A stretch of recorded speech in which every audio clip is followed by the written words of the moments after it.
Hello everybody, and how are you today? I'm going to be reading for you, and I'm going to be reading some more of, just unlocking it, New Treasure Seekers by E. Nesbit, and it's a continuation of a story we've been reading for a little while. When this thing wakes up, here it goes. Right, sorry, just took a little bit longer than I was expecting, so I'm going to plug it in to charge while I'm reading. Yes, rattle, rattle, bang. Because otherwise it might just decide that it's going to give up on us. That's not so good. And how are you, everybody? Yes, I know you're not supported. Charge cable is not supported, but it's going to charge anyway. Hi, I'm Jev.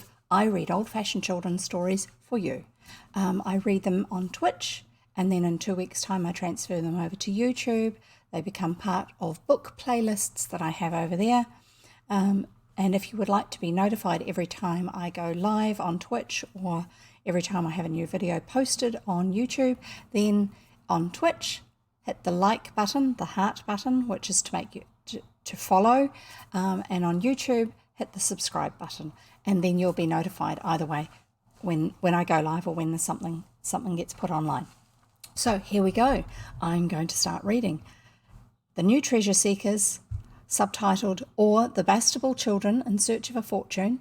Again, that's not in there. By E. Nesbit, and we are reading, I think it's chapter 7. I think The Turk in Chains or Richard's Revenge. Now just keep in mind this is an old story. It's probably got some fairly old-fashioned attitudes to things. We will find out. Okay? So, before you get too comfy, make sure you've got something to drink, such as a drink of water, maybe even a snack, just to keep you going, and somewhere comfortable to sit or even lie down. And you can sit or lie down on the floor if that's your thing, or a chair, a beanbag, your bed, the dog's bed, the hall carpet, the grass on the back lawn. Whatever works for you. Try not to get injured, though, in the process. Anyway, so here we go. The Turk in Chains or Richard's Revenge. The morning dawned in cloudless splendour. The sky was a pale cobalt blue, as in pictures of Swiss scenery. The sun shone brightly, and all the green things in the garden sparkled in the bewitching rays of the monarch of the skies. That would be the sun. The author of this does not like to read much about the weather in books, but he is obliged to put this piece in because it is true, and it is a thing that does not very often happen in the middle of January. Now remember, this story is written in winter, set in, not winter, he's just told us that. This story is written and set in southern England, in Devon. No, Kent, I think. No, Kent, I think. Southern England somewhere. And so therefore, Northern Hemisphere, that means that it is winter time in January. So that's why Oswald is telling us what's happening with the sky. In fact, I never remember the weather being at all like that in the winter, except on that one day. Of course, we all went into the garden directly after brekker, that's breakfast. P.S. I have said green things. Perhaps you think it is a lapis lazuli or a slip of the tongue. I'm not quite sure what he meant by that. Lapis lazuli is actually a stone that's blue, and that there are not any green things in the winter, but there are, and not just evergreens either. Wallflowers and pansies and snapdragons and primroses and lots of things keep green all the year unless it's too frosty. Live and learn. End of his brackets. And it was so warm we were able to sit in the summer house. The birds were singing like mad. Perhaps they thought it was springtime. Or perhaps they always sing when they see the sun without paying attention to dates. And now, when all his brothers and sisters were sitting on the rustic seats in the summer house, the far-sighted Oswald suddenly saw that now was the moment for him to hold that council he had been wanting to hold for some time. Sorry, I'm just going to get something so that my charge cable doesn't get wrenched by being pressed too hard into the desk. Sorry. The council he'd been wanting to hold for some time. So he stood in the door of the summer house. in case any of the others should suddenly remember that they wanted to be in some other place, so he's blocking the doorway, and said, "I say, about that council I want to hold." And Dicky replied, "Well, what about it?"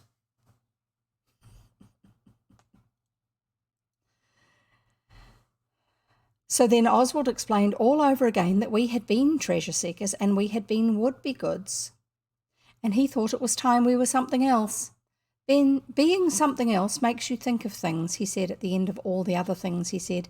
"Yes," said H.O., yawning, without putting up his hand, without yawning behind his hand, "which is not manners, and we told him so. But I can think of things without being other things. Look how I thought of being a clown and going to Rome."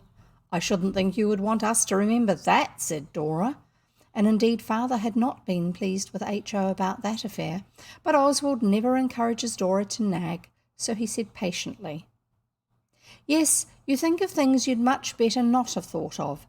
Now my idea is let each say what sort of a society we shall make ourselves into, like we did when we were treasure seekers, about the different ways to look for it, I mean. Let's hold our tongues, no, not with your dirty fingers, H.O., old chap. Hold it with your teeth if you must hold it with something. Let's hold our tongues for a bit. And then all say what we've thought of, in ages." By age. The thoughtful boy added hastily, so that everyone should not speak at once when we had done holding our tongues. So we were all silent, and the birds sang industriously among the leafless trees of our large sunny garden and beautiful black heath. So they're back in London again. "The author is sorry to see he is getting poetical. It shall not happen again, and it was an extra fine day, really, and the birds did sing, a fair treat." When 3 long minutes had elapsed themselves by the hands of Oswald's watch, which always keeps perfect time for 3 or 4 days after he's had it mended, he closed the watch and observed, "Time. Go ahead, Dora." Dora went ahead with the following remarks. "I've thought as hard as I can, and nothing will come into my head except be good, sweet maid, and let who will be clever. Don't you think we might try to find some new ways to be good in?" "No, you don't. I bar that," came at once from the mouths of Dicky and Oswald. "You don't come that over us twice," Dicky added, and Oswald eloquently said, "No more would-be-goods, thank you, Dora." Dora said, well, she couldn't think of anything else, and she didn't expect Oswald had thought of anything better. "Yes, I have," replied her brother. "What I think is that we don't know half enough." "If you mean extra swat," said Alice, "I've more Homers than I care for already, thank you," as in homework. "I do not mean swat," rejoined the experienced Oswald. "I want to know all about real things, not booky things. If you kids had known about electric bells, you wouldn't have—" Oswald stopped and then said, "I won't say any more." That's about the time that they thought they found a bomb in the cellar of the place that they were staying, when a new doorbell and electricity system had been added, I think. I can't remember. It's one of our previous chapters. You can have a listen to it. "And I won't say any more because father says a gentleman does not support his arguments with personal allusions to other people's faults and follies." Allusions, not illusions, in case you're wondering. "Faults and follies yourself," said H.O. The girls restored peace, and Oswald went on. "Let us seek to grow wiser and to teach each other." "I bar that," said H.O. "I don't want Oswald and Dicky always on to me and calling it teaching." "We might call the society the Would-be Wisers," said Oswald hastily. "It's not so dusty," said Dicky. "Let's go on to the others before we decide." "You're next yourself," said Alice. "Oh, so I am," remarked Dicky, trying to look surprised. "Well, my idea is let's be a sort of industrious society of beavers and make a solemn vow and covenant to make something every day. We might call it the Would-be Clevers." "It would be the too clever by halves before we're done with it," said Oswald. And Alice said, "We couldn't always make things that would be any good, and then we should have to do something that wasn't any good, and that would be rot. Yes, I know it's my turn, H.O. You'll kick the table to pieces if you go on like that. Do, for goodness sake, keep your feet still. The only thing I can think of is a society called the Would-be Boys, with you and Dora for members. And Noel, poets aren't boys exactly, said H.O. If you don't shut up, you shan't be in it at all, said Alice, putting her arm round Noel. No, I meant us all to be in it, only you boys are not to keep saying we're only girls and let us do everything the same as you boys do. I don't want to be a boy, thank you, said Dora, not when I see how they behave. H.O., do stop sniffling and use your handkerchief.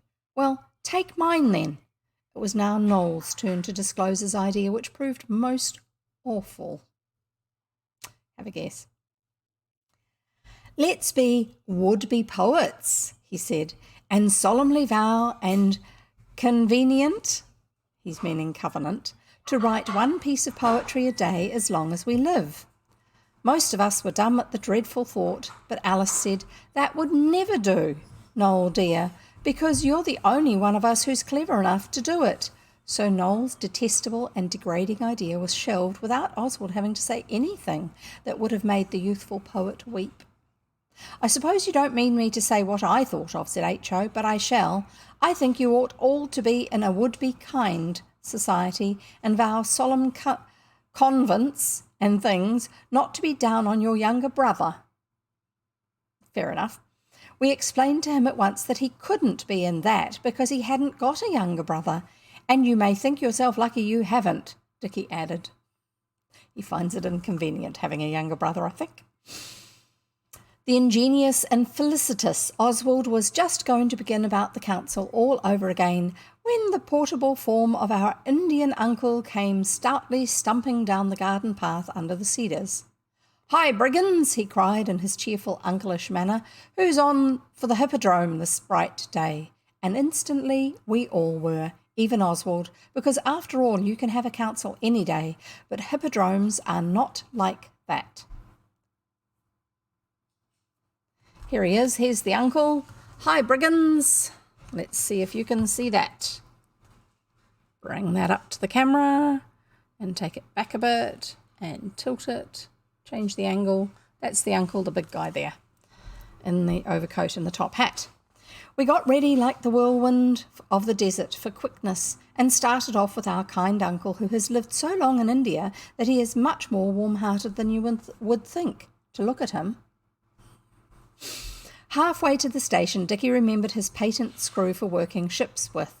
He had been messing with it in the bath while he was waiting for Oswald to have done plunging cleanly in the basin, and in the desert whirlwinding he had forgotten to take it out, so now he ran back because he knew how its cardboardness would turn to pulp if he left it. Oops. I'll catch you up, he cried. The uncle took the tickets and the train came in, and still Dicky had not caught us up.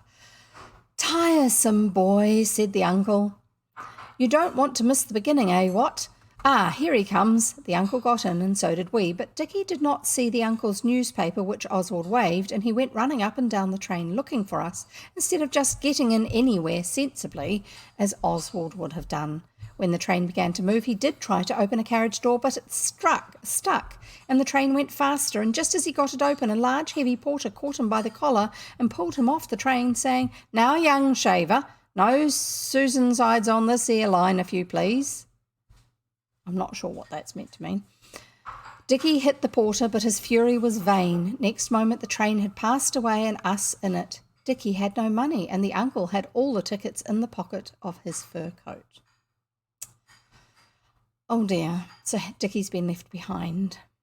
I'm just checking, what was the title of this chapter again? No, not library. Chapters. Sorry. The Turk in Chains, or Richard's Revenge. Ooh. It's taking on some extra meaning now. I am not going to tell you anything about the Hippodrome because the author feels that it was a trifle beastly of us to have enjoyed it as much as we did, considering Dicky. We tried not to talk about it before him when we got home, but it was very difficult, especially the elephants. I suppose he went and spent an afternoon of bitter thoughts after he had told the porter what he thought of him, which took some time, and the station master interfered in the end. When we got home he was all right with us. He had had time to see it was not our faults, whatever he thought at the time. He refused to talk about it. Only he said, "I'm going to take it out of that porter. You leave me alone. I shall think of something presently." "Revenge is very wrong," said Dora, but even Alice asked her kindly to dry up. We all felt that it was simply piffle to talk copybook to one so disappointed as our unfortunate brother. "It is wrong, though," said Dora. "Wrong be blowed," said Dicky, snorting. "Who began it, I should like to know? The station's a beastly awkward place to take it out of on anyone in. I wish I knew where he lived. Oh dear." "I know that," said Noel. "I've known it a long time, before Christmas when we were going to the moat house." "Well, what is it then?" asked Dicky savagely. "Don't bite his head off," remarked Alice. "Tell us about it, Noel. How do you know?" "It was when you were weighing yourselves on the weighing machine. I didn't, because my weight isn't worth being weighed for, and there was a heap of hampers and turkeys and hares and things, and there was a label on a turkey and a brown paper parcel, and that porter that you hate so said to the other porter—" "Oh, do hurry up, do," said Dicky. "I won't tell you at all if you bully me," said Noel, and Alice had to coax him before he would go on.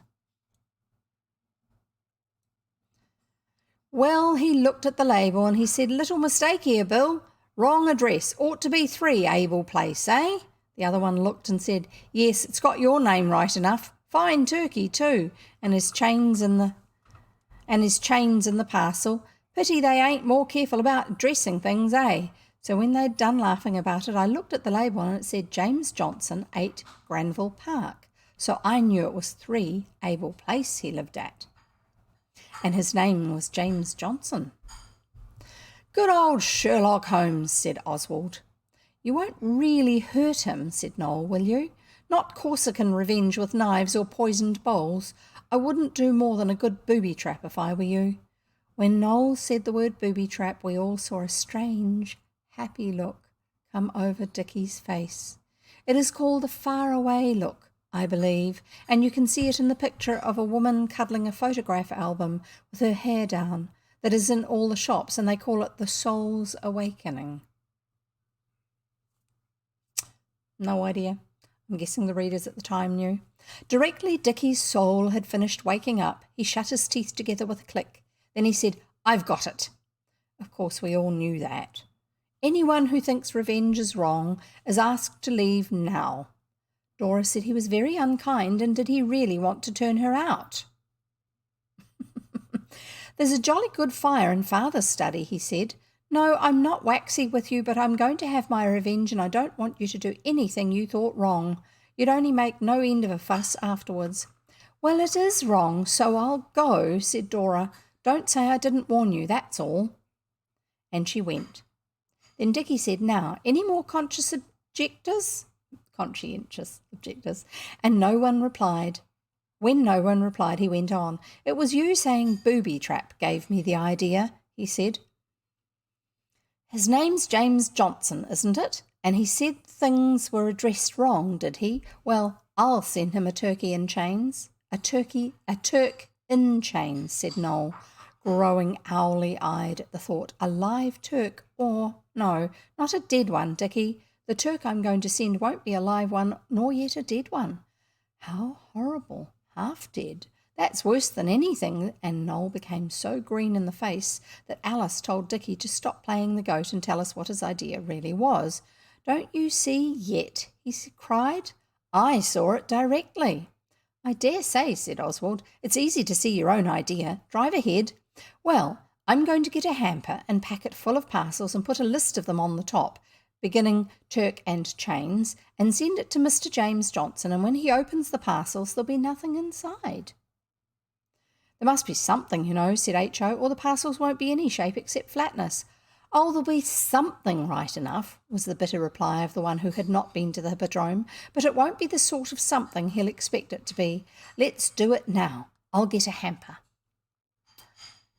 He got a big one out of the cellar and 4 empty bottles with their straw cases. We filled the bottles with black ink and water and red ink and water and soapy water and water plain, and then we put down on the list, it was rather 1 bottle of port wine, 1 bottle of sherry wine, 1 bottle of sparkling champagne, 1 bottle of rum.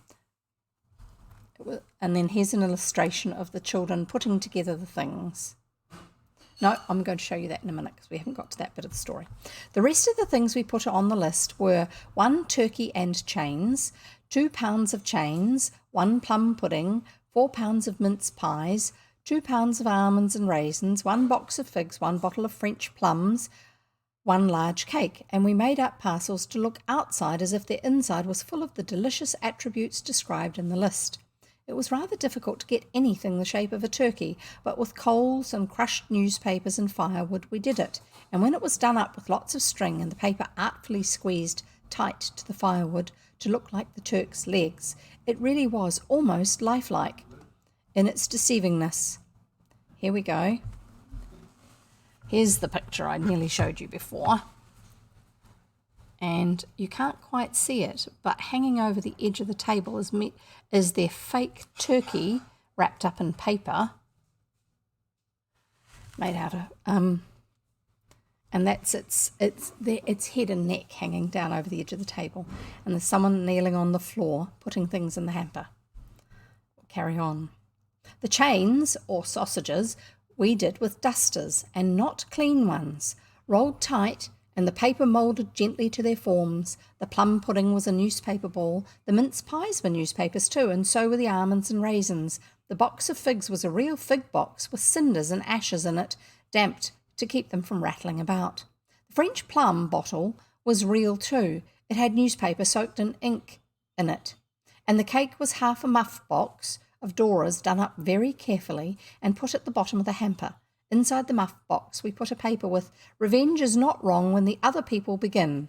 It was you began, and now you are jolly well served out." I can see trouble coming. Can you? We packed all the bottles and parcels into the hamper and put the list on the very top, pinned to the paper that covered the false breast of the imitation turk, or turkey. Dickie wanted to write, "From an unknown friend," but we did not think that was fair considering how Dickie felt. In other words, he was not a friend, so they shouldn't write that.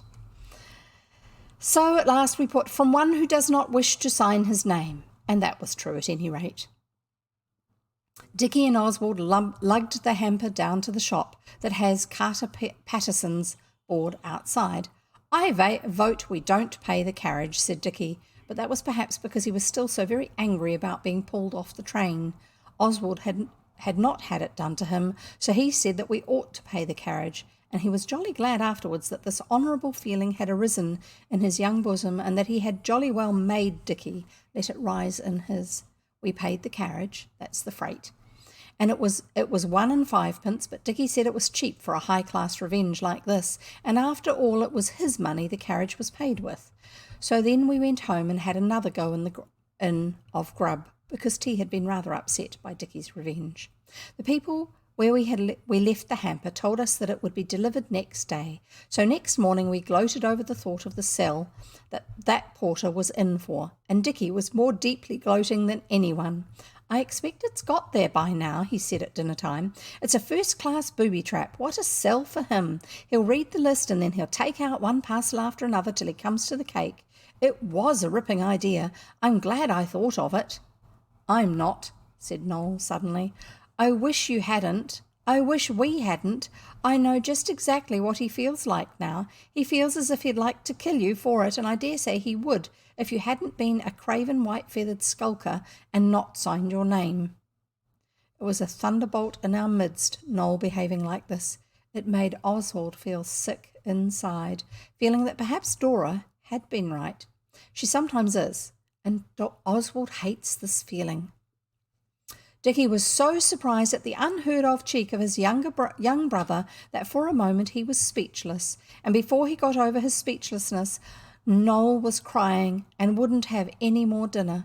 Alice spoke in the eloquent language of the human eye and begged Dickie to look over it this once, and he replied by means of the same useful organ that he didn't care what a silly kid thought, so no more was said. When Noel had done crying, he began to write a piece of poetry and kept at it all the afternoon.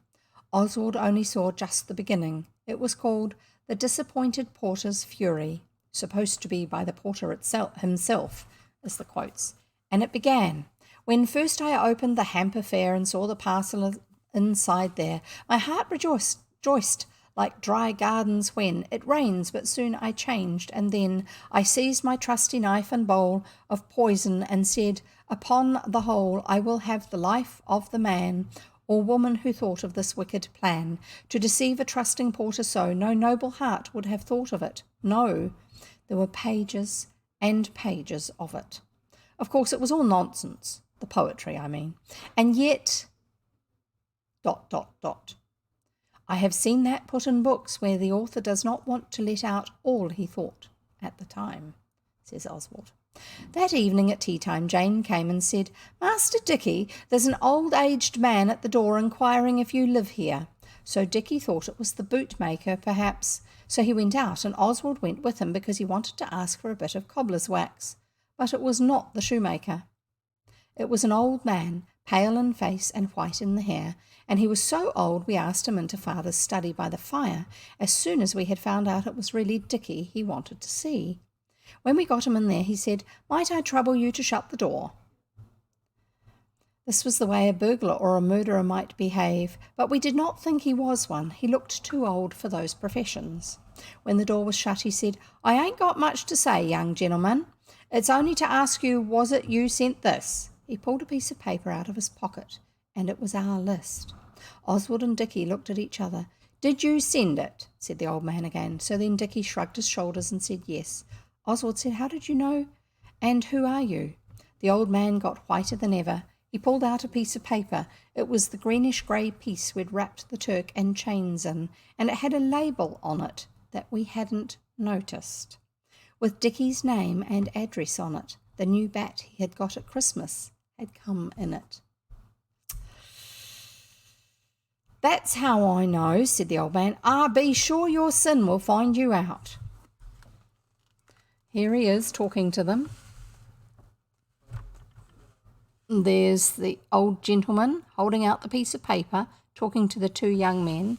When the door was shut, he said, "I ain't got much to say, young gemman." "But who are you, anyway?" asked Oswald again. "Oh, I ain't nobody in particular," he said. "I'm only the father of the poor girl as you took in with your cruel, deceitful, lying tricks. Oh, you may look uppish, young sir, but I'm here to speak my mind, and I'll speak it if I die for it. So now." "But we didn't send it to a girl," said Dicky. "We wouldn't do such a thing. We sent it for a, I think he tried to say for a joke, but he couldn't with the fiery way the old man looked at him. For a sell, to pay a porter out for stopping me getting in a train when it was just starting and I missed going to the circus with the others." Oswald was glad Dicky was not too proud to explain to the old man. He was rather afraid he might be. "I never sent it to a girl," he said again. "Ho," said the aged one. "And who told you that their porter was a single man? It was his wife, my poor girl, as opened your low parcel, and she sees your lying list written out so plain on top, and she says to me, 'Father,' says she, 'here's a friend in need, all these good things for us and no name signed, so that we can't even say thank you. I suppose it's someone knows how short we are just now, and hardly enough to eat with coals the price they are,' says she to me. 'I do call that kind and Christian,' says she, 'and I won't open not one of them lovely parcels till Jim comes home,' she says, 'and we'll enjoy the pleasures of it together, all three of us,' says she. And when he come home, we opened them lovely parcels. She's a-crying her eyes out at home now, and Jimmy only swore once, and I don't blame him for that one, though never an evil speaker myself, and then he sets himself down on a chair and he puts his elbows on it to hide his face like, and Emmy, says he, so help me, I didn't know I'd got an enemy in the world. I always thought we'd got nothing but good friends,' says he. And I says nothing, but I picks up the paper and comes here to your fine house to tell you what I think of you. It's a mean, low-down, dirty, nasty trick, and no gentleman would have done it. So that's all, and it's off my chest, and good night to you gentlemen both." He turned to go out. I shall not tell you what Oswald felt, except that he did hope Dicky felt the same, and would behave accordingly. And Dicky did. And Oswald was both pleased and surprised. Dicky said, "Oh, I say, stop a minute. I didn't think of your poor girl, and her youngest but a bare 3 weeks old." said the old man angrily. I didn't, on my honour, I didn't think of anything but paying the porter out. He was only doing his duty, said the old man. Well, I beg your pardon and his, said Dicky. It was ungentlemanly, and I am very sorry, and I'll try to make it up somehow. Please, make it up. I can't do more than own I'm sorry. I wish I hadn't. There. Well, said the old man slowly, we'll leave it at that. Next time perhaps you'll think a bit who it's going to be as'll get the benefit of your payings out. Dicky made him shake hands, and Oswald did the same. Then we had to go back to the others and tell them. It was hard, but it was ginger ale and seed cake compared to having to tell father, which was what it came to in the end, for we all saw, though Noel happened to be the one to say it first, that the only way we could really make it up to James Johnson and his poor girl and his poor girl's father and the baby that was only 3 weeks old was to send them a hamper with all the things in it, real things, that we had put on the list in the revengeful hamper. And as we had only 6 and 7pence among us, we had to tell father. Besides, you feel better inside when you have. He talked to us about it a bit, but he is a good father and does not jaw unduly. He advanced our pocket money to buy a real large turk and chains, that's turkey and sausages, and he gave us 6 bottles of port wine because he thought that would be better for the poor girl who had the baby than rum or sherry or even sparkling champagne. We were afraid to send the hamper by Carter Pat for fear they should think it was another avenging take-in, and that was one reason why we took it ourselves in a cab. The other reason was that we wanted to see them open the hamper, and another was that we wanted, at least Dicky wanted, to have it out man to man with the porter and his wife, and tell them himself how sorry he was. So we got our gardener to find out secretly when the porter was off duty, and when we knew the times we went to his house at one of them. Then Dicky got out of the cab and went in and said what he had to say, and then we took in the hamper, and the old man and his daughter and the porter were most awfully decent to us, and the porter's wife said, Law, let bygones be bygones is what I say. Why, we wouldn't never have had this handsome present but for the other. Say no more about it, sir, and thank you kindly, I'm sure. And we have been friends with them ever since. We were short of pocket money for some time because father didn't pay for it. It came out of their pocket money just ahead of time. That was wise. We were short of pocket money for some time, but Oswald does not complain. Though the Turk was Dicky's idea entirely, yet Oswald is just, and he owns that he helped as much as he could in packing the hamper of the Avenger. Dora paid her share too, though she wasn't in it. The author does not shrink from owning that this was very decent of Dora. This is all the story of the Turk in Chains, or Richard's Revenge. His name is really Richard, the same as father's. We only call him Dicky for short. And that's the end of that chapter, and so it's time for a drink of water. Sorry.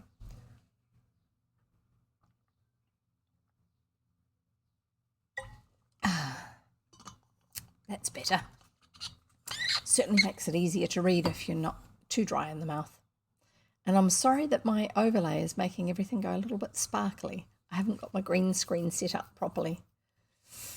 Well, we'll fix it again some other time. Not today. That's okay.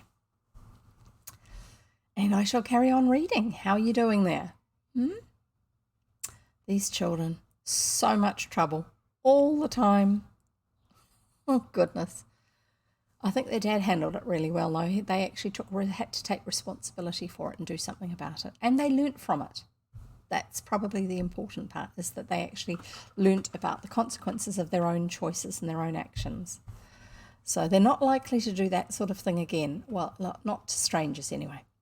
So we shall carry on. I am Jev. I am reading New Treasure Seekers by E. Nesbit, and I am reading chapter 8, I think it is, The Golden Gondola.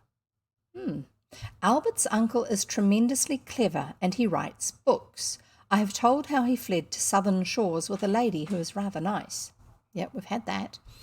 His having to marry her was partly our fault, but we did not mean to do it, and we were very sorry for what we had done. But afterwards we thought perhaps it was all for the best, because if left alone, he might have married widows, or old German governesses, or Moodstone aunts, like Daisy and Denny have, instead of the fortunate lady that we were the cause of his being married to. It was a lady that he had been good friends with before, and then something had happened which meant that, I think he'd gone to war, and then when he'd come back he hadn't actually found her. Doesn't matter. The wedding, so the children feel like they need to take the blame for it, but in actual fact it's not blame. The wedding was just before Christmas and we were all there, and then they went to Rome for a period of time that is spoken of in books as the honeymoon. You know that H.O., my youngest brother, tried to go too, disguised as the contents of a dress basket, but was betrayed and brought back. Now, some of these events are in the previous book, The Would-Be Goods, and some of them are in the beginning of this book. So you'll find them if you listen. Conversation often takes place about the things you like, and we often spoke of Albert's uncle. One day we had a ripping game of hide and seek all over the house and all the lights out, sometimes called Devil in the Dark, and never to be played except when your father and uncle are out, because of the screams which the strongest cannot suppress when they are caught by he or it in unexpectedness and total darkness, whoever's the one who's the catcher. The girls do not like this game so much as we do, but it is only fair for them to play it. We have more than once played dolls' tea parties to please them. Well, when the game was over, we were panting like dogs on the hearthrug in front of the common room fire, and H.O. said, "I wish Albert's uncle had been here. He does enjoy it so." Playing that game, I think. Oswald has sometimes thought Albert's uncle only played to please us, but H.O. might be right.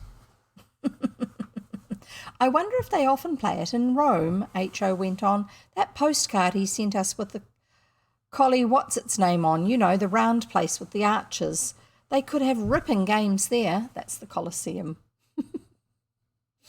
It's not much fun with only two, said Dicky. Besides, Dora said, when people are first married, they always sit in balconies and look at the moon or else at each other's eyes. Do they? They ought to know what their eyes look like by this time, said Dicky. I believe they sit and write poetry about their eyes all day and only look at each other when they can't think of the rhymes, said Noel, the poet. I don't believe she knows how, but I'm certain they read aloud to each other out of the poetry books we gave them for wedding presents, Alice said. It would be beastly ungrateful if they didn't, especially with their backs all covered with gold like they are. That's the covers of the books. About those books, said Oswald slowly, now for the first time joining in what was being said. Of course it was jolly decent of Father to get such ripping presents for us to give them, but I've sometimes wished we'd given Albert's uncle a really, truly present that we'd chosen ourselves and bought with our own chink. I wish we could have done something for him, Noel said. I'd have killed a dragon for him as soon as looked at it, and Mrs. Albert's uncle could have been the princess and I would have let him have her. Yes, said Dicky, and we just gave rotten books, but it's no use grizzling over it now. It's all over, and he won't get married again while she's alive. This was true, for we live in England, which is a morganatic empire where more than one wife at a time is not allowed. What lessons have these kids been learning? Oh, my goodness. In the glorious East, he might have married again and again, and we could have made it all right about the wedding present. I wish he was a Turk for something, said Oswald, and he explained why. I don't think she would like it, said Dora. Oswald explained that if he were a Turk, she would be a turquoise. I think that is the feminine Turk, and so would be used to lots of wives and be lonely without them. And just then, you know what they say about talking of angels and hearing their wings? There is another way of saying this, but it's not polite, as the present author knows. Well, just then the postman came, and of course we rushed out, and among Father's dull letters we found one addressed to the Bastables Junior. It had an Italian stamp, not at all a rare one, and it was a poor specimen too, and the postmark was Roma. This is what the Italians have got into the habit of calling Rome. Because they speak Italian, boys. I have been told that they put an A instead of the E because they like to open their mouths as much as possible in that sunny and agreeable climate. That's a different theory. The letter was jolly. It was just like hearing him talk. I mean, reading, not hearing, of course. But reading him talk is not grammar. And if you can't be both sensible and grammatical, it is better to be senseless. Stop trying, Oswald. Well, kiddies, it began, and it went on to tell us about things he had seen, not dull pictures and beastly old buildings, but amusing incidents of comic nature. The Italians must be extreme jugginses for the kind of things he described to be of such everyday occurring. Indeed, Oswald could hardly believe about the soda water label that the Italian translated for the English traveller so that it said, "To distrust of the mineral waters too fountain-like foaming, they spread the shape." I wonder what that was meant to mean and properly. Near the end of the letter came this. You remember the chapter of the Golden Gondola that I wrote for the People's Pageant just before I had the honour to lead to the altar, etc. I mean the one that ends in the subterranean passage with Geraldine's hair down and her last hope gone and the 3 villains stealing upon her with Venetian subtlety in their hearts and Toledo daggers, specially imported because Toledo's in Spain, in their garters. I didn't care much for it myself, you remember. I think I must have been thinking of other things when I wrote it. Yeah, he was about to get married. But you, I recollect, consoled me by refusing to regard it as other than ripping. Clinking was, as I recall it, Oswald's consolatory epithet. You'll weep with me, I feel confident, when you hear that my editor does not share your sentiments. He writes to me that it is not up to my usual form. He fears that the public, etc., and he trusts that in the next chapter, etc., let us hope that the public will, in this matter, take your views and not his. Oh, for a really discerning public, just like you amiable critics. Albert's new aunt is leaning over my shoulder. I can't break her of the distracting habit. How on earth am I ever to write another line? Greetings to all from Albert's uncle and aunt.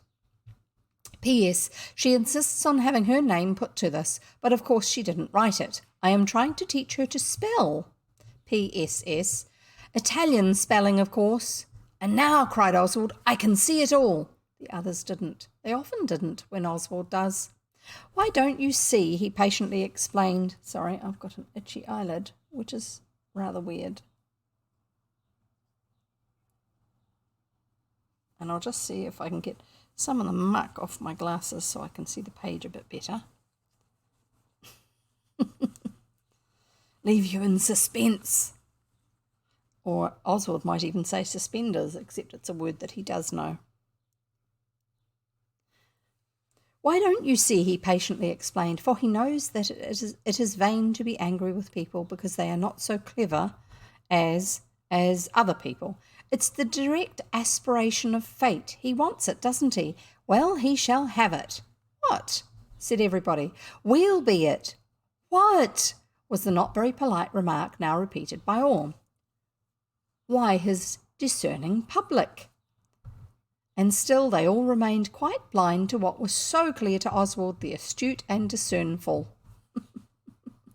Just want to see what this chapter's called again.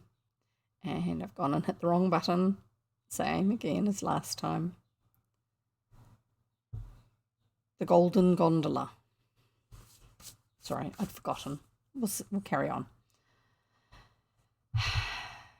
The astute and discernful. It will be much more useful than killing dragons, Oswald went on, especially as there aren't any, and it will be a really truly wedding present. Just what we were wishing we'd given him. The 5 others now fell on Oswald and rolled him under the table and sat on his head so that he had to speak loudly and plainly. Here you go, here's the 5 others, squishing Oswald. Some are getting ready to pile in. All right, I'll tell you, in words of one syllable if you like. Let's go, I say. Let go, I say. And then when he had rolled out with the others, and the tablecloth that had caught on H.O.'s boots, and the books in Dora's workbox, because they were on the table, I would think, and the glass of paint water that came down with it, he said, we will be the public. We will all write to the editor of the People's Pageant. Ah, I see. People's Pageant is a magazine. And so Oswald's uncle writes books, but he writes them by writing a chapter at a time, and it's published in the magazine, I think. Write to the editor of the People's Pageant and tell him what we think about the Geraldine chapter. Do mop up that water, Dora. It's running all under where I'm sitting. Don't you think, said Dora, devoting her handkerchief and Alice's in the obedient way she does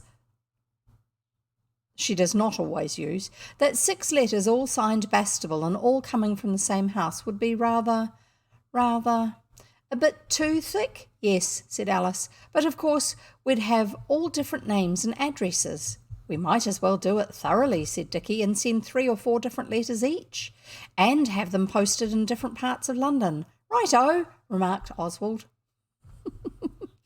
I shall write a piece of poetry for mine, said Noel. They ought all to be on different kinds of paper, said Oswald. Let's go out and get the paper directly after tea. We did, but we could only get 15 different kinds of paper in envelopes, though we went to every shop in the village. At the first shop, when we said, please, we want a pennyworth of paper and envelopes of each of all the different kinds you keep, the lady of the shop looked at us thinly over blue-rimmed spectacles and said, what for? And H.O. said, to write unanonymous letters. Anonymous? Oh, anonymous letters. Anonymous letters are very wrong, said the lady, and she wouldn't sell us any paper at all. But at the other places we did not say what it was for, and they sold it to us. There was bluey and yellowy and grey and white kinds, and some was violetish with violets on it, and some pink with roses. The girls took the florivorous ones, which Oswald thinks are unmanly for any but girls, but you excuse their using it. It seems natural to them to mess about like that. We wrote the 15 letters, disguising our handwritings as much as we could. It was not easy. Oswald tried to write one of them with his left hand, but the consequences were almost totally unreadable. Besides, if anyone could have read it, they would only have thought it was written in an asylum for the insane. The writing was so delirious, so he chucked it. Noel was only allowed to write one poem. It began, oh, Geraldine, you are the loveliest heroine. I never read about one before that made me want to write more. Poetry. And your Venetian eyes, they must have been an awful size, and black and blue and like your hair, and your nose and chin were a perfect pair, and so on, for ages. The other letters were all saying what a beautiful chapter Beneath the Doge's Home was, and how we liked it better than the other chapters before, and how we hoped the next would be like it. And we found out when all too late, H.O. had called it the Dog's Home, but we hoped this would pass unnoticed among all the others. We read the reviews of books in the old Spectators and Anathemums and put in the words they say there about other people's books. Book reviews.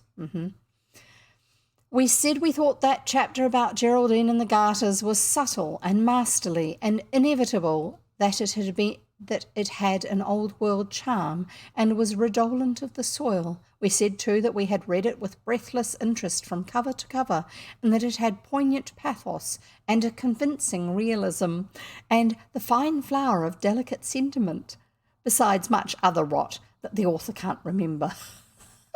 Yes, book reviews can sometimes be very flowery. When all the letters were done, we addressed them and stamped them and licked them down, and then we got different people to post them. Our under-gardener who lives in Greenwich, and the other under-gardener who lives in Lewisham, and the servants on their evenings out which they spend in distant spots like Plaistow and Grove Park. Each had a letter to post. The piano tuner was a great catch. He lived in Highgate, and the electric bellman was Lambeth, so we got rid of all the letters and watched the post for a reply. That's a bit odd, because if it's coming from different addresses, how are you going to get a reply? But we watched for a week, but no answer came. Here you go, I shouldn't have said that. You think perhaps that we were duffers to watch for a reply when we had signed all the letters with fancy names like Daisy Dolman, Everard, St. Maur, and Sir Cholmondeley Marjoribanks, and put fancy addresses on them like Chatsworth House, Loampit Vale, and the bungalow, Eaton Square. But we're not such idiots as you think, dear reader, and you are not so extra clever as you think either. We had written one letter. It had the grandest Spectator words in it, on our own letter paper, with the address on the top and the uncle's coat of arms outside on the envelope. Oswald's real own name was signed to this letter, and this was the one we looked for the answer to. See? But that answer did not come, and when 3 long days had passed away, we all felt most awfully stale about it. Knowing the great good we had done for Albert's uncle made our interior feelings very little better, if at all, and on the 4th day Oswald spoke up and said what was in everybody's inside heart. He said, "This is futile rot. I vote we write and ask that editor why he doesn't answer letters." "He won't answer that one any more than he did the other," said Noel. "Why should he? He knows you can't do anything to him for not." "Why shouldn't we go and ask him?" H.O. said. "He couldn't not answer us if we was all there staring him in the face." "I don't suppose he'd see you," said Dora, "and it was were, not was." "We were staring, not we was," she's correcting them. "The other editor did when I got the guinea for my beautiful poems," Noel reminded us. "Yes," said the thoughtful Oswald, "but then it doesn't matter how young you are when you're just a poetry seller, but we're the discerning public now, and he'd think we ought to be grown up. I say, Dora, suppose you rigged yourself up in old Blakey's things. You'd look quite 20 or 30. Dora looked frightened and said she thought we'd better not.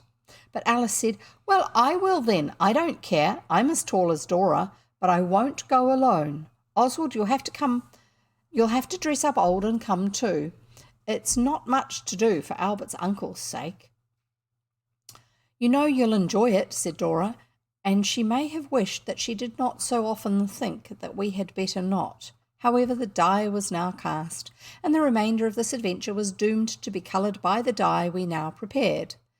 Spelling of die in both of these cases is D-Y-E, which is the die for colouring things, not die as in multiple dice. This is an allegory. It means we had burned our boats, and that is another. We decided to do the deed next day, and during the evening Dickie and Oswald went out and bought a grey beard and moustache, which was the only thing we could think of to disguise the manly and youthful form of the bold Oswald into the mature shape of a grown-up and discerning public character. Meanwhile, the girls made tiptoe and brigand-like excursions into Miss Blake's room, she's the housekeeper, and got several things, among others a sort of undecided thing like part of a wig, which Miss Blake wears on Sundays. Jane, our housemaid, says it's called a transformation, and that duchesses wear them. It's probably a hairpiece that you add to your hair to make it look bigger. So, like, depending on the hairstyles, you might have it up here and then bring the rest of your hair up over it to make it stand up more. I don't know. We had to be very secret about the dressing up that night and to put Blakey's things all back when they had been tried on. Dora did Alice's hair. She twisted up what little hair Alice had got by natural means and tied on a long tail of hair that was Miss Blake's too. Oh, okay, there you go. It's a long bit that you hang down.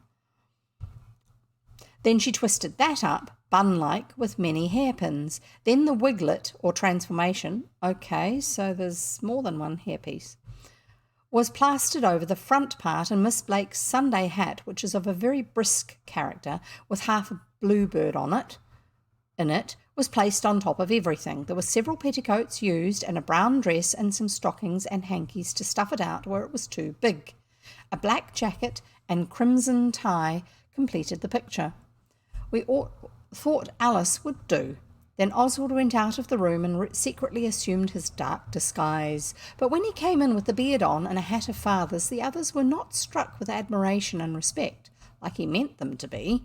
They rolled about roaring with laughter, and when he crept into Miss Blake's room and turned up the gas a bit and looked in her long glass, that's mirror, he owned that they were right and that it was a no-go. He was tall for his age, but that beard made him look like some horrible dwarf. And his hair being so short added to everything. Any idiot could have seen that the beard had not originally flourished where it now was, but had been transplanted from some other place of growth.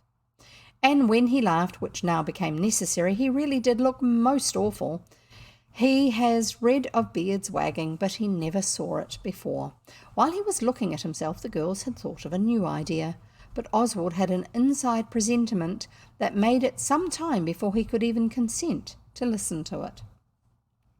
But at last, when the others reminded him that it was a noble act, and for the good of Albert's uncle, he let them explain the horrid scheme in all its lurid parts. It was this, that Oswald should consent to be disguised in women's raiments, and go with Alice to see the editor. No man ever wants to be a woman, and it was a bitter thing for Oswald's pride, but at last he consented. He is glad he is not a girl. You have no idea what it's like to wear petticoats, especially long ones. I wonder the ladies continue to endure their miserable existences. The top parts of the clothes, too, seem to be too tight and too loose in the wrong places. Oswald's head also was terribly in the way. He had no wandering hairs to fasten transformations onto, even if Miss Blake had had another one, which was not the case. But the girls remembered a governess they had once witnessed whose hair was as brief as any boy's, so they put a large hat with a very tight elastic behind onto Oswald's head, just as it was, and then with a tickly, pussyish, featherish thing around his neck, hanging wobblingly down in long ends, he looked more young ladylike than he will ever feel. Some courage was needed for the start next day. Things looked so different in the daylight. "Remember Lord Nithsdale coming out of the tower," said Alice. "Think of the great cause and be brave." And she tied his neck up. "I'm brave all right," said Oswald, "only I do feel such an ass." "I feel rather an ape myself," said Alice, "but I've got 3 penn'orth of peppermints to inspire us with bravery. It's called Dutch courage, I believe." Owing to our telling Jane, we managed to get out unseen by Blakey. All the others would come too in their natural appearance, except that we made them wash their hands and faces. We happened to be flush of chink, so we let them come. "But if you do," Oswald said, "you must surround us in a hollow square of 4. So they did, and we got down to the station all right, but in the train there were 2 ladies who stared, and porters and people like that came round the window far more than there could be any need for. Oswald's boots must have shown as he got in. He'd forgotten to borrow a pair of Jane's, as he had meant to, and the ones he had on were his largest. His ears got hotter, and it got more and more difficult to manage his feet and hands. He failed to suck any courage of any notion from the peppermints. Owing to the state Oswald's ears were now in, we agreed to take a cab at Cannon Street. We all crammed in somehow, but Oswald saw the driver wink as he put his boot on the step, and the porter who was opening the cab door winked back, and I'm sorry to say Oswald forgot that he was a high-born lady, and he told the porter that he had better jolly well stow his cheek. Then several bystanders began to try and be funny, and Oswald knew exactly what particular sort of fool he was being. Here we go. Oswald saw the driver wink as he put his boot on the step, and the porter who was opening the cab door winked back. There's Oswald, all dressed up, in ladies' clothes, getting into the cab. But he bravely silenced the fierce warnings of his ears, and when we got to the editor's address, we sent Dick up with a large card that we had written on. "Miss Daisy Dolman and the Right Honourable Miss Ethel Truda Bustler, on urgent business." And Oswald kept himself and Alice concealed in the cab till the return of the messenger. "All right, you're to go up," Dickie came back and said, "but the boy grinned who told me so. You'd better be jolly careful." We bolted like rabbits across the pavement and up to the editor's stairs. He was very polite. He asked us to sit down, and Oswald did, but first he tumbled over the front of his dress because it would get under his boots, and he was afraid to hold it up, not having practised doing this. "I think I have had letters from you," said the editor. Alice, who looked terrible with the transformation leaning right earward, said yes, and that we had come to say what a fine, bold conception we thought the Doge's chapter was. This was what we had settled to say, but she needn't have burst out with it like that. I suppose she forgot herself. Oswald, in the agitation of his clothes, could say nothing. The elastic of the hat seemed to be very slowly slipping up the back of his head, and he knew that if it once passed the bump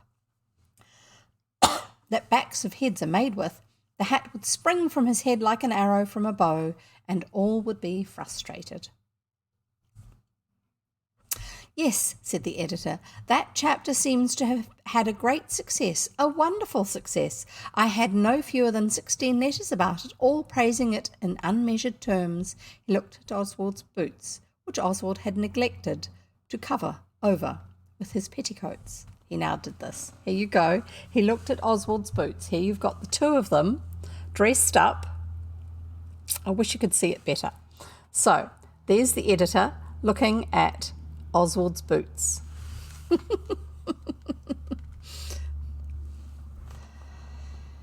It is a nice story, you know, said Alice timidly. So it seems, the gentleman went on. 14 of the 16 letters bear the Blackheath postmark.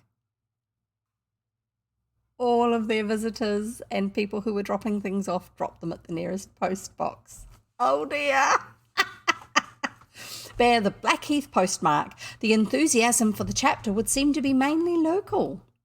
Oswald would not look at Alice. He could not trust himself with her looking like she did. He knew at once that only the piano tuner and the electric bell man had been faithful to their trust. The others had all posted their letters in the pillar box just outside the gate. They wanted to get rid of them as quickly as they could, I suppose. Selfishness is a vile quality. The author cannot deny that Oswald now wished he hadn't. The elastic was certainly moving, slowly but too surely. Oswald tried to check its career by swelling out the bump on the back of his head, but he could not think of the right way to do this. I am very pleased to see you, the editor went on slowly, and there was something about the way he spoke that made Oswald think of a cat playing with a mouse. Perhaps you can tell me, are there many spiritualists in Blackheath? Many clairvoyants? Eh, said Alice, forgetting that this was not the way to behave. People who foretell the future, he said. I don't think so, said Alice. Why? His eyes twinkled. Oswald saw he had wanted her to ask this. Because, said the editor, more slowly than ever, I think there must be. How otherwise can we account for the chapter about the Doge's home being read and admired by 16 different people even before it is printed? That chapter has not been printed. It has not been published. It will not be published till the May number of the People's Pageant. Yet in Blackheath 16 people already appreciate its subtlety and its realism and all the rest of it. How do you account for this, Miss Daisy Dolman? I am the Right Honourable Etheltruda, said Alice. At least, it's no use going on. We're not what we seem. Oddly enough, I inferred that at the very beginning of our interview, said the editor. Then the elastic finished slipping up Oswald's head at the back, and the hat leapt from his head exactly as he had known it would. He fielded it deftly, however, and it did not touch the ground, so the hat went boom. Concealment, said Oswald, is at an end. So it appears, said the editor. Well, I hope next time the author of the Golden Gondola will choose his instruments more carefully. He didn't. We aren't, cried Alice, and she instantly told the editor everything. Concealment being at an end, Oswald was able to get at his trouser pocket. It did not matter now how many boots he showed, and to get out Albert's uncle's letter. Alice was quite eloquent, especially when the editor had made her take off the hat with the bluebird and the transformation and the tail so that he could see what she really looked like. He was quite decent when he really understood how Albert's uncle's threatened marriage must have upset his brain while he was writing that chapter and pondering on the dark future. He began to laugh then and kept it up till the hour of parting. He advised Alice not to put on the transformation and the tail again to go home in, and she didn't. Then he said to me, are you in a finished state under Miss Daisy Dolman? And when Oswald said yes, the editor helped him to take off all the womanly accoutrements and do them up in brown paper. Oh, are you fully dressed underneath all the costuming? And he lent him a cap to go home in, because boys used to always wear a hat or a cap. I never saw a man laugh more. He is an excellent sort. But no slow passage of years, however many, can ever weaken Oswald's memory of what those petticoats were like to walk in, and how ripping it was to get out of them and have your own natural legs again.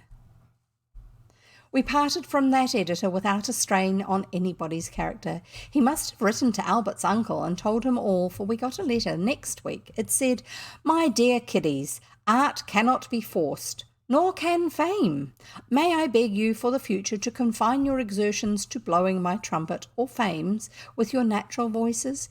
Editors may be led, but they won't be druv, as in driven.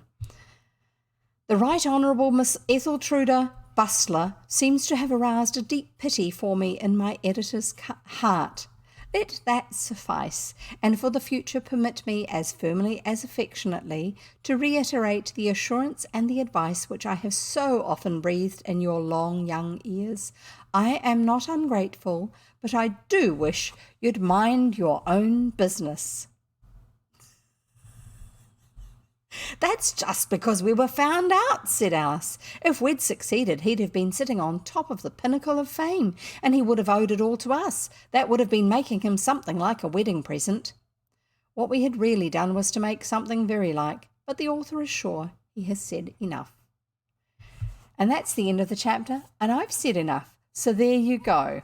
You can go off about the rest of your day or evening or whatever it is and enjoy it.